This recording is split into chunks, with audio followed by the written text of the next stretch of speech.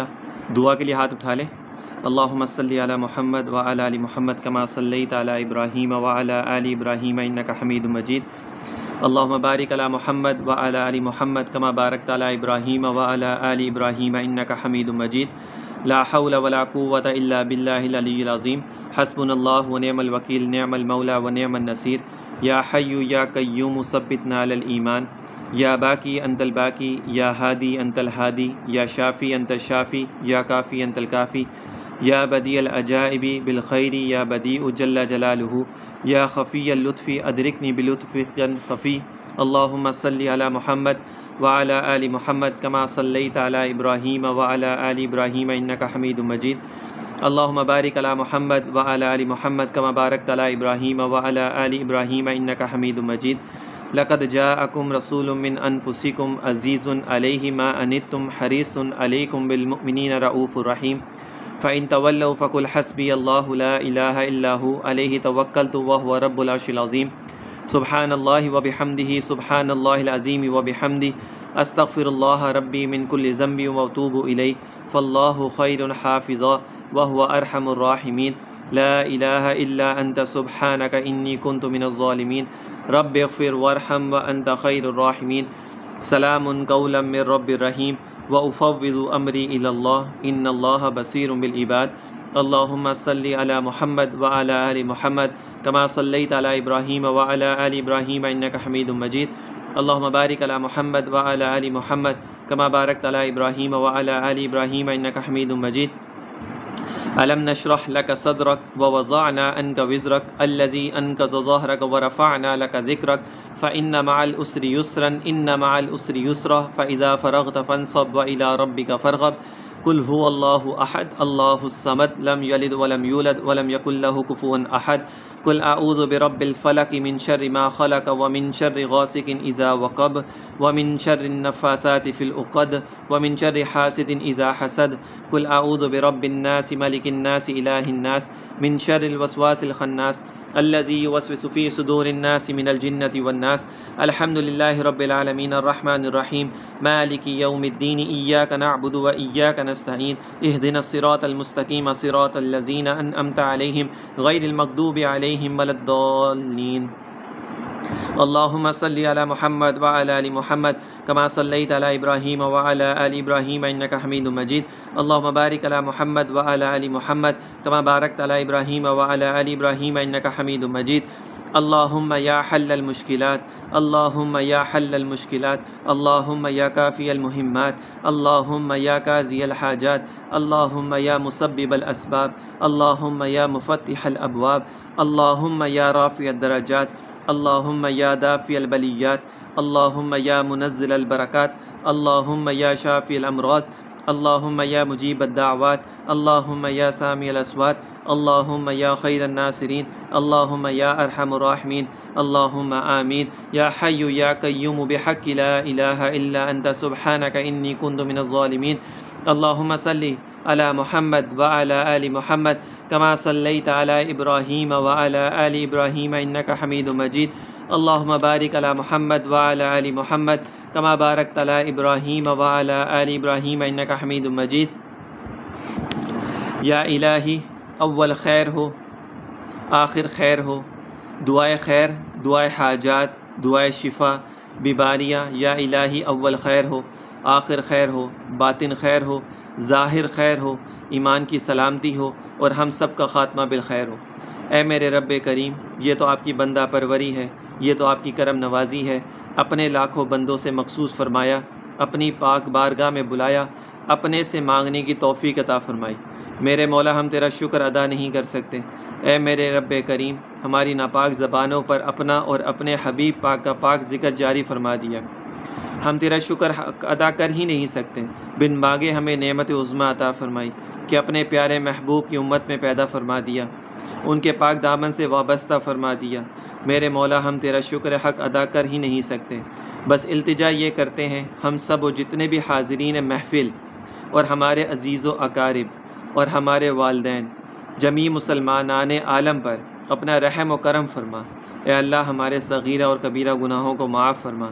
یا اللہ ہمارے صغیرہ اور کبیرہ گناہوں کو معاف فرما، ہمارے عیبوں کی پردہ پوشی فرما، ہمیں اپنا اطاعت گزار بندہ بنا، صحیح معنوں میں بندگی کی توفیق عطا فرما، اپنی یاد میں یکسوئی عطا فرما، ہمیں اپنے نام کی لذتیں عطا فرما، ہمیں اپنی یاد میں محویت عطا فرما، ہمیں اپنی ذکر کی برکتیں عطا فرما۔ اے اللہ ہمارا ظاہر و باطن پاک کر دے، ظاہر و باطن نیک کر دے، ظاہر و باطن ایک کر دے، ہمارے قول اور فعل کے تضاد کو دور فرما دے، ہماری سستی اور کاہلی کو دور فرما دے، ہماری غلاظتوں کو دور فرما دے۔ اے اللہ ہمیں نور علی نور فرما دے، اے اللہ ہمیں نور علی نور فرما دے، ہم پہ نظر رحمت فرما دے، ہم پہ نظر کرم فرما دے، آنے والا وقت ہم سب ہی کے لیے خیر و برکت والا بنا دے، ہمیں اپنے پیارے محبوب کا سچا شدائی بنا دے، ہمیں اپنے پیارے محبوب کی صحیح معنوں میں اتباع کرنے کی توفیق عطا فرما دے، ہمیں اپنے چاہنے والے برگزیدہ بندوں کے نقش قدم پہ چلنے کی توفیق عطا فرما، انہی کے صدقے میں ہم سب کی بگڑیوں کو بنا دے، ہماری مشکلات کو آسان فرما دے، ہماری مشکلات کو آسان فرما دے، ہم پہ نظر کرم فرما دے، ہم میں جو بیمار ہیں ان سب کو شفائے عاجلہ صحت کاملہ عطا فرما، ہم میں جو بیمار ہیں ان سب کو شفائے عاجلہ صحت کاملہ عطا فرما، جو بے روزگار ہیں ان کو برسر روزگار فرما دے، اور جو برسر روزگار ہیں ان کی روزی میں خیر و برکت عطا فرما، اور جو بے اولاد ہیں ان کو صاحب اولاد بنا دے، اور جو صاحب اولاد ہیں ان کو اولادوں کو نیک اور صالح بنا دے۔ یا اللہ جو بے روزگار ہیں ان کو برسر روزگار فرما دے، جو برسر روزگار ہیں ان کی روزی میں خیر و برکت عطا فرما، اور جو بے اولاد ہیں ان کو صاحب اولاد بنا دے، اور جو صاحب اولاد ہیں ان کی اولادوں کو نیک اور صالح بنا، جن کی بچیاں بالغ ہیں ان کی بچیوں کے لیے نیک اور صالح رشتے عطا فرما، ان کے لیے نیک اور صالح رشتے عطا فرما، جو بھی بندشیں ہیں رکاوٹیں آتی ہیں رشتوں کے اندر یا اللہ ان سب کو دور فرما دے۔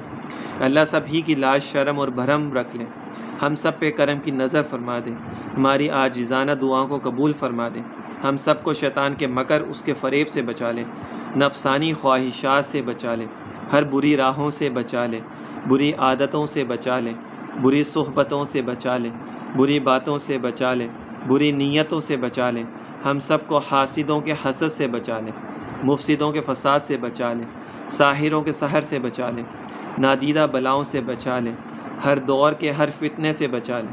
اے اللہ ہم سب کو اپنی حفظ و امان عطا فرما، ہمارے دین و ایمان کی حفاظت فرما۔ اے اللہ ہم سے وہ کام کرا لے جس سے تو ہم سے راضی ہو جا، تیری بارگاہ کے مقبول اور مقرب بندے ہم سے راضی ہو جائیں۔ الہی سبھی کو نیکیوں کا صلہ عطا فرما، سبھی کو نیکیوں کا شکر عطا فرما، سبھی کو اپنی بارگاہ میں مقبول فرما، اور ہمیں وہ نعمتیں عطا فرما جو ہمارے خیال و گمان میں بھی نہ ہو۔ یا اللہ ہم یہاں سے اٹھنے بھی نہ پائیں اور تو ہماری دعاؤں کو قبول فرما لے۔ ان اللہ و ملائکتہ یصلون علی النبی یا ایھا الذین آمنوا صلوا علیہ وسلموا تسلیما۔ یا اللہ جو بھی لوگ میرے ساتھ اس مجلس میں شامل ہوتے ہیں سب کی دعاؤں کو قبول و منظور فرما، سبھی کی دلی تمناؤں کو قبول و منظور فرما۔ اللہم صلی علی محمد وعلی آل محمد کما صلیت علی ابراہیم وعلی آل ابراہیم انک حمید مجید۔ اللہم بارک علی محمد وعلی آل محمد کما بارکت علی ابراہیم وعلی آل ابراہیم انک حمید مجید۔ سبحان ربک رب العزۃ عما یصفون وسلام علی المرسلین والحمد للہ رب العالمین۔